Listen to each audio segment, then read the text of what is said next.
Bonjour Bruno Gollnisch. Bonjour. Le président italien a refusé le premier gouvernement proposé par la coalition Mouvement 5 étoiles, la Ligue du Nord, vos alliés au Parlement européen.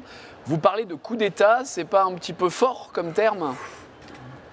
Peut-être, mais en tout cas, c'est contraire à l'esprit des institutions et de la démocratie, notamment la démocratie italienne, qui est une démocratie parlementaire. Ce n'est pas le président de la République qui a le pouvoir, c'est le Parlement et par conséquent le gouvernement qui a la confiance de la majorité parlementaire. Par conséquent, je pense que le président de la République italienne, je ne suis pas le seul à le penser, abuse de son pouvoir. Et je me réfère d'ailleurs à la tradition française républicaine, celle de la Troisième République. Lorsque le président MacMahon avait refusé de nommer un gouvernement conforme à la majorité parlementaire, il est vrai qu'elle était de gauche à l'époque. Le leader républicain Gambetta avait dit qu'il doit se soumettre ou se démettre. Et finalement, le malheureux président MacMahon a été obligé de faire les deux. Après les élections, les nouvelles élections qu'il avait provoquées par la dissolution, il a dû premièrement se soumettre et ensuite se démettre. C'est peut-être ce qui arrivera au président italien si de nouvelles élections sont provoquées en Italie. En tout cas, je le regrette parce que cette expérience dont on disait beaucoup de mal eût été vraiment une expérience très intéressante. C'est pas terminé. Il y aura la possibilité peut-être, malgré tout, de former ce gouvernement avec des changements, des modifications. J'espère que ces atermoiements ne porteront pas indûment atteinte à l'audience électorale de mes amis politiques de la Ligue. Alors, dans les événements internationaux, le président américain Donald Trump est revenu sur les accords nucléaires avec l'Iran. Vous craignez pour l'industrie française, notamment les sociétés françaises qui ne pourront plus ou ne pourraient commercer avec l'Iran que sous la menace de graves sanctions ? Oui, je m'honore d'avoir été l'un des premiers, sinon les seuls, au nom du Front National, naturellement, à tirer la sonnette d'alarme, notamment quand j'ai interpellé François Hollande lorsqu'il était de passage ici au Parlement européen, qui prétendait qu'il avait des garanties dans le cadre de nos traités de libre-échange, et je lui ai dit, mais vous n'avez même pas été capable de protéger BNP Paribas, qui s'était fait spolier de 7 millions d'euros, 9 milliards de dollars, 7 milliards d'euros, pardon, 9 milliards de dollars, c'est-à-dire une somme absolument faramineuse. C'est à peu près ce que, je sais pas, ce que rapportent des impôts comme les fameuses taxes d'habitation dont on nous parle tant. Par conséquent, je constate d'ailleurs déjà un certain nombre d'entreprises françaises se sont couchées et on ne peut pas tellement leur en faire le reproche. Par exemple, Total devait exploiter un gisement de gaz considérable et semble-t-il y renonce. C'est la soumission de l'État français. Airbus avait un marché de 100 avions en Iran et s'apprête à y renoncer parce que Airbus est malheureusement tributaire de pièces détachées américaines. Mais donc vous dénoncez la soumission de l'État face aux menaces de sanctions américaines. Oui, je dis qu'il faut prendre en compte ce que feu le président Mitterrand, qui n'était pas de mes amis politiques, a dit peu avant sa mort à un journaliste auquel il s'est confié « Nous sommes en guerre économique ». Voilà. Et quand on est en guerre économique, on prend les moyens. Et moi, je regrette que, par exemple, nous n'ayons pas préparé cette guerre, car la guerre, elle n'existe que si celui qui est attaqué se défend. Je pense qu'il faudrait, par exemple, que nous préparions le placement sous séquestre d'avoirs américains d'un montant équivalent à ceux qui seraient confisqués à nos entreprises et à nos banques. Parce qu'à ce moment-là, vous discutez d'homme à homme et vous discutez il ne s'agit pas d'épousseter la pellicule sur votre veste. Il s'agit d'avoir des mesures de rétorsion. Par conséquent, alors d'autre part, que le président américain augmente les droits de douane sur l'acier et sur l'aluminium chez lui sont des mesures protectionnistes. Après tout, ça c'est son droit. S'il le fait simplement, nous avons le droit, nous aussi, réciprocité, d'augmenter les droits de douane sur certains produits américains. Nos amis ici, la majorité euro-mondialiste de cette institution, est en train de découvrir que le monde n'est pas un monde de bisounours, où le libre-échange répandrait ses bienfaits universels. Non, il y a parfois des États qui souhaitent se protéger et nous devons être en mesure de prendre des dispositions équivalentes, c'est évident. Le monde anglo-saxon parle toujours de liberté. L'activiste Tommy Robinson a été emprisonné en Angleterre. C'est le leader de l'English Defence League. Vous qui êtes un défenseur de la liberté d'expression, vous protestez contre cet emprisonnement ? Je proteste contre tous les emprisonnements et toutes les condamnations. Que vous soyez d'accord ou pas que je sois d'accord ou pas, qui portent atteinte à la liberté d'expression. Je suis un défenseur de l'asile politique, le véritable asile politique, pas celui qui permet à des centaines de milliers d'immigrants illégaux pour motifs économiques de venir chez nous. Mais par exemple, je suis très hostile à l'indépendance de la Catalogne. J'ai été indigné que l'on utilise le mandat d'arrêt européen contre Carlos Puigdemont, même si je ne partage pas les opinions de M. Puigdemont, en Belgique ou en Allemagne, il avait évidemment droit à la qualité de réfugié politique, comme, je ne cesse de le dire, Julian Assange, par exemple, qui nous a révélé l'étendue de l'espionnage américain chez nous, et d'autres encore. Par conséquent, je soutiens M. Robinson, comme je condamne absolument le fait qu'il y ait des centaines, des milliers de détenus politiques en Allemagne. Et en particulier, récemment, une vieille dame, Mme Ursula Haverbeck, 90 ans, qui est condamnée à 2 ans de prison parce qu'elle tient des propos politiquement incorrects sur ce qui s'est passé au cours de la Deuxième Guerre mondiale. Mais on a l'impression que chez les Germains, en quelque sorte, le monopole de la pensée est aussi contraignant, totalitaire aujourd'hui qu'il n'a pu l'être dans les périodes dites les plus sombres, etc.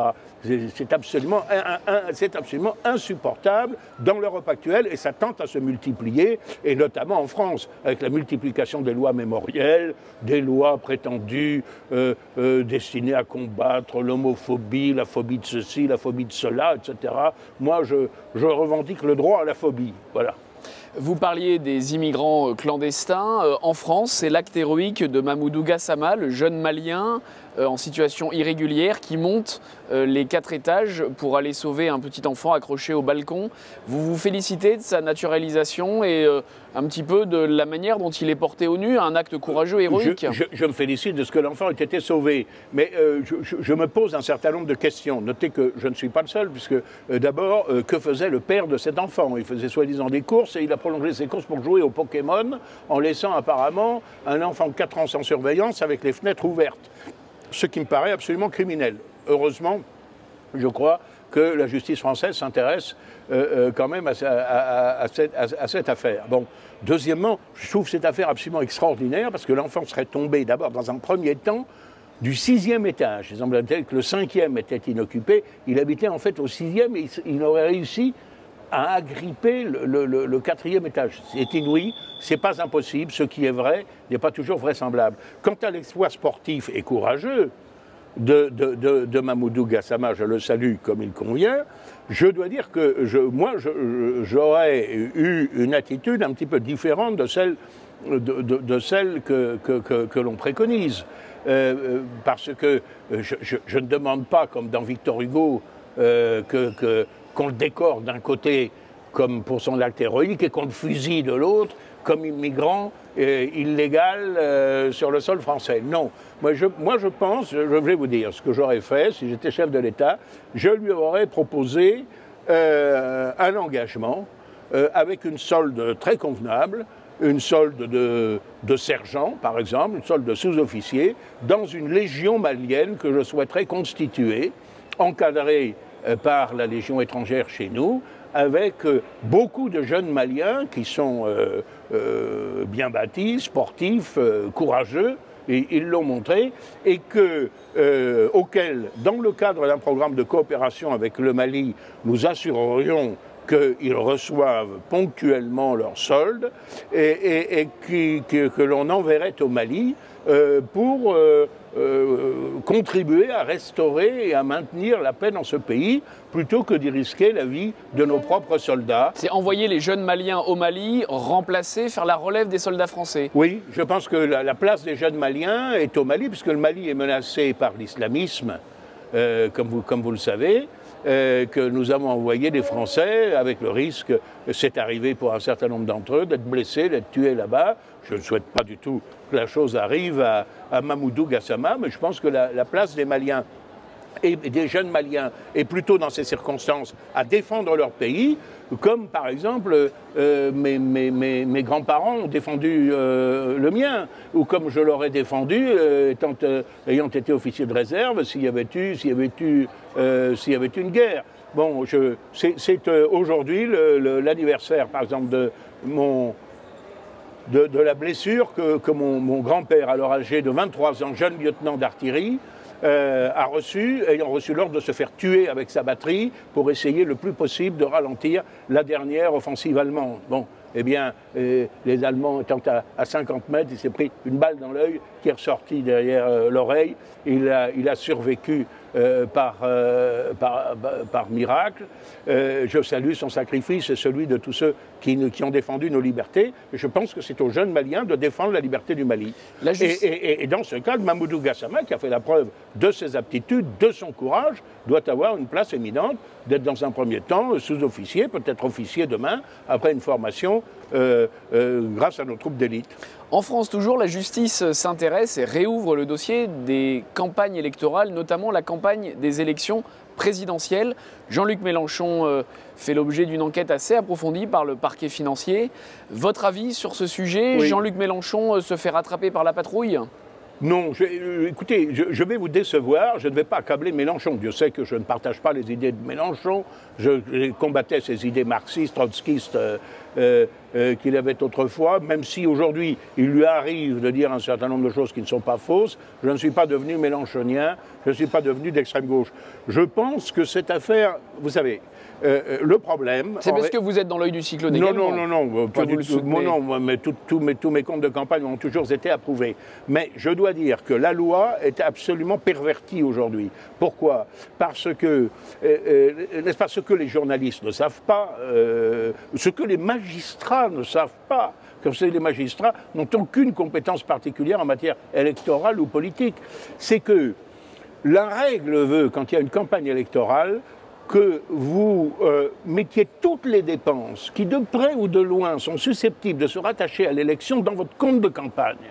Parce que si vous en omettez une seule, qui peut être rattachée à la campagne électorale, vous risquez à ce moment-là le rejet complet de votre compte, l'inéligibilité et même des sanctions pénales. Il vaut mieux trop en mettre que pas assez. Voilà. Tandis que si vous en mettez trop, eh bien, la commission des comptes de campagne, dont c'est le métier, fera le tri. Elle rejettera simplement les dépenses que vous avez mises, entre autres, dont elle considérera qu'elles ne sont pas directement liées à votre campagne électorale. C'est très difficile quand vous avez une organisation politique puissante, ce qui est nécessaire évidemment à tout candidat à la présidence de la République, de faire la part exacte de ce qui relève par exemple des frais ordinaires de fonctionnement du parti et de ce qui relève des frais spécifiquement liés à une campagne électorale, surtout quand il s'agit des salaires par exemple, surtout quand il s'agit d'activités, de manifestations auxquelles le parti a procédé dans le passé. Bon. Par conséquent,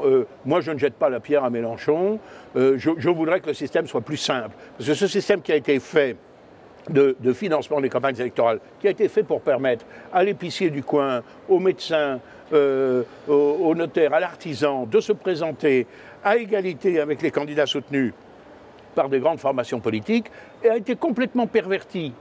Aujourd'hui, il est devenu d'une complexité telle que seules les grandes centrales peuvent y arriver. Que seules les grandes centrales, à condition d'avoir la batterie d'avocats, de conseils juridiques, les moyens financiers, les prêts bancaires, qui sont refusés au Front National et qui sont maintenant, d'après la jurisprudence, la seule source autorisée de financement. Et comment vous faites quand vous n'avez pas de prêt bancaire? Bon, le système est totalement perverti. Et je crois que ce n'est pas tellement aux juges de s'en mêler. Alors, vous êtes parlementaire, vous êtes censé voter la loi. Ici, au Parlement européen, oui. La réforme sur les travailleurs détachés n'a pas reçu votre assentiment alors qu'elle prétend, et en tout cas dans les faits, elle arrangera sûrement une situation qui a été critiquée par tous. Donc comme un certain nombre de mes collègues, je me suis abstenu. Pourquoi? Comment faire quand vous avez un texte qui comprend des bonnes dispositions, qui corrigent certains des abus précédents, mais d'autre part qui sont insuffisantes, et notamment qui ne peuvent pas prendre en compte un certain nombre de situations, un certain nombre d'activités. Je pense par exemple aux transporteurs routiers ou autres. Bon, quand vous avez du pour et du contre, ben, vous ne pouvez pas voter contre puisqu'il y a du pour, vous ne pouvez pas voter pour puisqu'il y a du contre. Eh bien, je me suis abstenu. Ça a été le cas de plusieurs de mes collègues. Ça ne nous empêche pas. Nous avons demandé à voter séparément, ça nous a été refusé sur un certain nombre de dispositions. Nous aurions voté pour ce que nous considérions comme positif et contre ce que nous considérions comme négatif. On vous a vu rendre hommage sur vos réseaux sociaux à Pierre Bellemare, décédé il y a quelques jours. C'était un journaliste, comme quoi les journalistes ne vous sont pas tous hostiles, ou en tout cas vous n'avez pas... Non, je n'ai pas d'hostilité de principe à l'égard des journalistes, même si certains peut-être en ont à mon égard. Mais non, Pierre Bellemare c'était une grande voix française, c'était un conteur exceptionnel, c'était un homme qui avait de l'humour. On sentait quand même chez lui il respirait plutôt la bienveillance. Et je crois qu'il était l'ami de beaucoup de Français. Ses commentaires qui ont été parodiés magnifiquement, il faut bien le dire, par Laurent Gérard, étaient absolument désopilants. Et je crois que ça le faisait rire lui-même. Bon, ben c'est vrai que ça laisse un vide. Je crois que beaucoup de Français ont perdu un ami qui ne les connaissait pas personnellement. Serge Dassault, un opposant politique, mais grand capitaine d'industrie, oui, décédé également il y a quelques jours. Serge Dassault a toujours été correct envers Jean-Marie Le Pen et envers moi-même. Son journal, malheureusement, de moins en moins, parce qu'autrefois, il y avait, par exemple, dans les tribunes libres du Figaro, un certain nombre de parlementaires du Front National qui pouvaient s'y exprimer. Je crois que ça, malheureusement, enfin, je ferai l'expérience prochainement. Je leur en proposerai une de réponse au bâtonnier Stasi. Et au je ne sais plus quel procureur sur les lois prétendues antiracistes, etc., qui justifient justement les atteintes portées dans notre pays à la liberté d'expression. Je ne sais pas si le Figaro la prendra. Ce que je sais, c'est qu'ils les prennent de moins en moins. C'est vrai que le Figaro était devenu un tract sarkozyste, puis un tract filloniste. Maintenant, je ne sais plus très bien. Je n'ai pas d'hostilité à l'égard du Figaro. Il y a d'excellents journalistes au Figaro. Mais non, Serge Dassault, je l'ai connu surtout comme un grand, c'est vrai, capitaine d'industrie. Je l'ai connu, j'étais très jeune. J'étais enseigne de vaisseau de 2e classe, c'est-à-dire sous-lieutenant dans la marine. Et comme j'avais fait du Malais à l'école des langues orientales, on m'avait nommé officier de liaison pour le chef d'état-major de la marine de Malaisie, qui d'ailleurs lui-même n'était pas malais, mais était d'origine tamoule, le commodore Dato Tanabarasingam. Et la marine malaisienne commandait des bateaux, les fameuses vedettes de Cherbourg, qui étaient des vedettes dont chacune valait aussi cher que le paquebot France, et qui, armés d'exocètes, étaient capables, à l'abri d'une infructuosité de la côte, de faire un raid et d'envoyer par le fond un porte-avions. Bon. Et l'électronique de ces missiles était fabriquée par la société EMD, Électronique Marcel Dassault, dont le PDG était précisément Serge Dassault. Je fais sa connaissance. C'était un homme politique libéral, dans tous les sens du terme. Il y avait des aspects de son libéralisme que je ne partageais pas nécessairement, mais j'étais assez de son avis sur la nécessité de simplifier notre système fiscal et de réduire notre bureaucratie. Comme Gérard Depardieu, vous avez l'air très attiré par la Russie. Vous étiez à Saint-Pétersbourg le mois dernier, oui. Et vous y repartez. Vous allez vous installer là-bas ? Non. Ah bon. J'étais à Saint-Pétersbourg avec un groupe justement d'anciens officiers de marine, honoraires ou de réserve. Nous avons assisté à cette ville magnifique. C'est une ville qu'il faut absolument avoir vue, hein, avec Venise, Florence, Paris, Kyoto. Voilà, ce sont parmi les plus belles villes du monde. Je ne veux pas être... bon, aussi Lisbonne, c'est Madrid, tout ça, c'est pas mal non plus. Mais Saint-Pétersbourg, c'est magnifique. Et nous y étions au moment du 9 mai, puisque c'est le 9 mai qu'ils célèbrent l'anniversaire de ce qu'ils appellent la Grande Guerre patriotique. Et j'ai été frappé par le fait d'abord que, quoi qu'on en dise de cette dictature impitoyable, la présence militaire est très inférieure à ce qu'elle est chez nous, parce qu'ils ont résolu le problème des terroristes. Hein. Ils les ont découpés en petits morceaux, mis dans des sacs poubelles et renvoyés à l'expéditeur. Enfin, je caricature un peu, mais c'est ça. Et il y a une spontanéité de la population pour participer aux cérémonies patriotiques, pour aller assister aux défilés militaires. Tous les 10 mètres, il y a des gens qui vous vendent à la fois le drapeau rouge, parce que c'était le drapeau de l'époque, et le drapeau russe traditionnel et impérial, avec l'aigle à 2 têtes, la couronne impériale, et Saint-Georges terrassant le Dragon. Je ne vous dirai pas celui que j'ai acheté, mais à mon avis, vous le devinez. Là, c'est direction la Douma. Et là, c'est direction, là c'est différent. La semaine prochaine. Je suis invité à participer avec d'autres parlementaires à des débats qui sont très libres. On ne m'a absolument pas demandé ce que je souhaitais raconter. Enfin, le thème, oui. Les thèmes, je les ai choisis parmi plusieurs. Il y a des thèmes économiques, il y a des thèmes plus politiques. En ce qui me concerne, je parlerai précisément de la liberté d'expression. Et on n'a exercé aucune censure sur ce que j'ai l'intention de dire. Je suis effectivement invité au Parlement russe. Et je m'en réjouis. Ça ne fait pas de moi un agent du gouvernement russe. Je précise à l'intention de M.